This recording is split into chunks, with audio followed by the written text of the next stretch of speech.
સુરતના અમરોલીના જ્ઞાન પ્રકાશ સ્વામી હાલ વિવાદમાં સપડાયા છે। સ્વામીએ કરેલ ટિપ્પણીને લઈ રઘુવંશી સમાજ અને જલારામ બાપાના ભક્તોમાં આક્રોશ જોવા મળ્યો છે। ટિપ્પણી બાદ યાત્રાધામ વીરપુર આવતા લાખો ભક્તો સાથે રઘુવંશી સમાજના લોકો ગ્રામજનોમાં આક્રોશ સાથે આવતીકાલે વીરપુરમાં એક બેઠક યોજી રણનીતિ નક્કી કરશે। વડતાલ સ્વામિનારાયણ સંપ્રદાયના સ્વામી જ્ઞાન પ્રકાશ સ્વામીએ જલારામ બાપા મુદ્દે ટિપ્પણી કરવા હાલ વિવાદમાં આવ્યા છે। સાથે સ્વામીએ ટિપ્પણી કરતા કહ્યું હતું, જલારામ બાપા ઇતિહાસ સ્વામી ગુણાતીત નંદ સ્વામી સાથે જોડાયેલા છે। જલારામ બાપાએ ગુણાતીત નંદ સ્વામી પાસે આશીર્વાદ માંગ્યા હોવાનો દાવો કર્યો હતો। જલારામ બાપાએ સ્વામી ગુણાતીત નંદ પાસે સદાવ્રત કાયમી માટે ચાલે તેવા આશીર્વાદ આપ્યા હોવાનું કહ્યું છે। કાયમીના માટે ભંડાર ભરેલ રહેશે તેવા આશીર્વાદ ગુણાતીત નંદ સ્વામી આપ્યા હોવાનું નિવેદન જ્ઞાન પ્રકાશ સ્વામીએ કર્યું હતું। આ સાથે જલારામ બાપાએ સ્વામી ગુણાતીત નંદ જ્યારે વીરપુર આવ્યા ત્યારે દાળ અને બાટી જમાડ્યા હતા, ત્યારે હાલ આ નિવેદન જલારામ બાપાના ભક્તો સાથે રઘુવંશી સમાજમાં આક્રોશ ફેલાયો છે।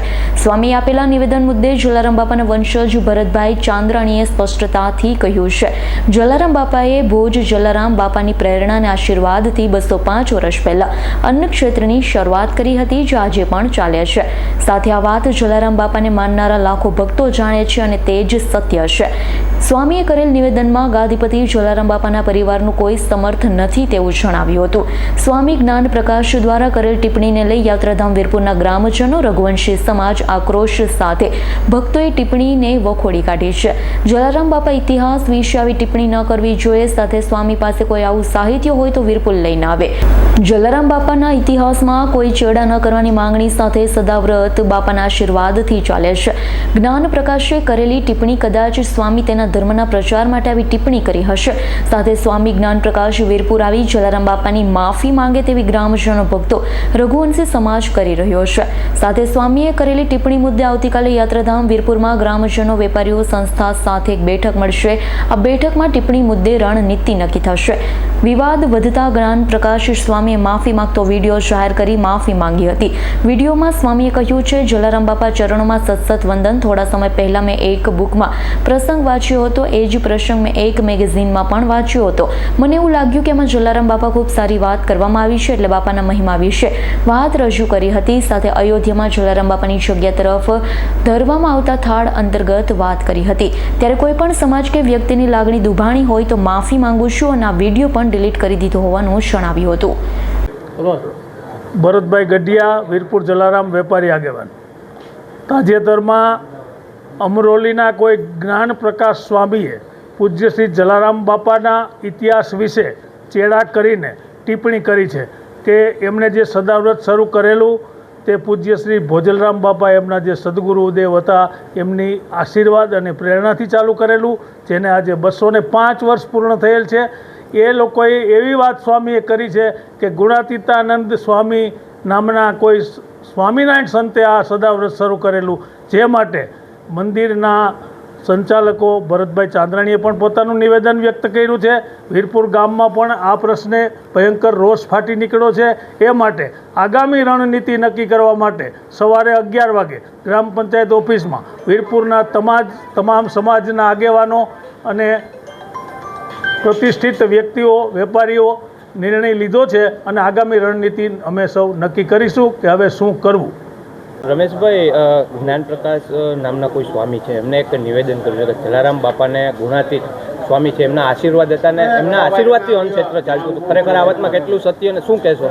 જ્ઞાન પ્રકાશ સ્વામી જે વાત કરી એમાં ઇતિહાસ નથી, એ વહિયાત વાતો છે। રામ નામ મેં લીન હે, દેખત સબ મેં રામ।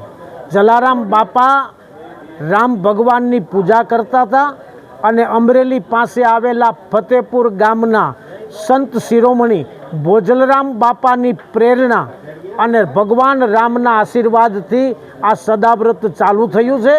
આ જ્ઞાન પ્રકાશ સ્વામીએ કીધેલી વાતો એ એના ધર્મના પ્રચાર માટે કદાચ કરી હશે, પણ સત્ય હકીકત મેં કીધું એમ ભોજલરામ બાપાની પ્રેરણા, ભગવાન રામનો આશીર્વાદ છે। એટલે લોકોને ગેરમાર્ગ દોરવાની જે વાત સ્વામીશ્રીએ કરી છે એના શબ્દો પાછા ખેંચાવા જોઈએ. એના માટે આવતીકાલ સવારે 11 કલાકે વીરપુર ગ્રામ પંચાયતના સ્થળ પર વીરપુરના દરેક સમાજના લોકો એકત્રિત થઈ અને આગળની રણનીતિ અમે નક્કી કરશું કે સ્વામીને આની ઉપર પગલાં લેવા જોઈએ અથવા તો સ્વામી વીરપુર આવી અને જલારામ બાપાની માફી માગે એવી અમારી વીરપુરના દરેક સમાજની માગણી છે. સંત શિરોમણી જલારામ બાપાના વિશે જે કોઈ જ્ઞાન પ્રકાશ સ્વામી જેવા વ્યક્તિએ કોઈ જે ટિપ્પણી કરી છે જેને એનું જ્ઞાન નથી. ખરેખર એની જે ટિપ્પણી છે ને અમે વીરપુર ગામ વતી અને સરપંચ વતી અમે એને વખોડીએ છીએ અને આવી ટિપ્પણી ખરેખર કરવી ન જોઈએ ને. અને જે કાંઈ એની પાસે આવું સાહિત્ય હોય તો એ લઈ અને વીરપુર આવી જાય. અને આગામી રણનીતિ અમારી એ છે કે કાલે સવારે 11 વાગ્યાની આસપાસ વીરપુર ગામે વીરપુર ગ્રામ પંચાયતમાં અમે એક મિટિંગ બોલાવવાના છીએ. એની અંદર તમામ સંસ્થાના આગેવાનો અને અગ્રણીઓ બધા ભેગા થઈ અને આગળની રણનીતિમાં જે કાંઈ કાર્ય નક્કી કરશું એ પ્રમાણે અમે આગળ વધશું. Bureau report S9 news Surat. અમારી તમામ માહિતીથી અપડેટ રહેવા માટે જોડાયેલા રહો S9 ન્યૂઝ સાથે.